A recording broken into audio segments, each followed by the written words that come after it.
নিলাম। এখানে হচ্ছে বিউলির ডাল সেদ্ধ হয়ে গেছে।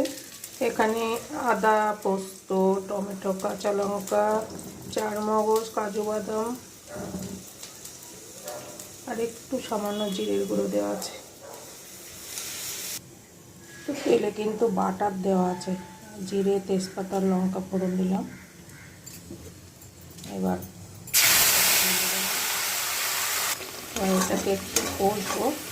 আর পনিরটাকে একটু গোলমরিচ আর নুন দিয়ে মেখে রেখেছিলাম, আর কিচ্ছু দিইনি। এখানে একটু চিনি দিয়ে দেবো, একটু নুন দিয়ে দেবো, হলুদ দেবো না, একটু বাটার দিলে বেশি ভালো হয়।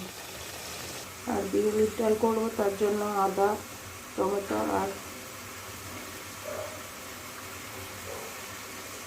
মৌরি বাটা আছে।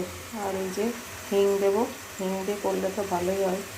দেখো কষতে কষতে পাশ থেকে তেল বেরিয়ে এসেছে।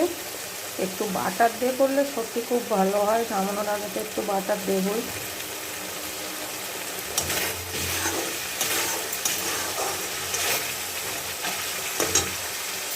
দেখো আমি যেভাবে করি পনিরটা দিয়ে দিলাম, এর সঙ্গে একটু কষিয়ে নিচ্ছি। দেখো কেমন হয়েছে কষতে কষতে। এবার একটু হালকা দিয়ে জলটা দিয়ে দিলাম। এবার একটু ঢাকা দিয়ে দেবো। চলো দেখা যাক। ঢাকনাটা খুলি।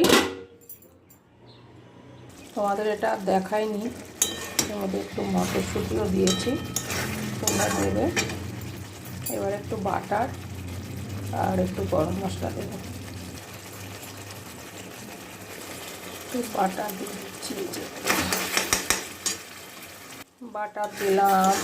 এবার একটু ধনে পাতা দেবো। ব্যাস হয়ে গেল। তোমরাও করে দেখো, জানি তোমরা আরও ভালো করো, আমি যা পারি সেটাই তোমাদের দেখাই।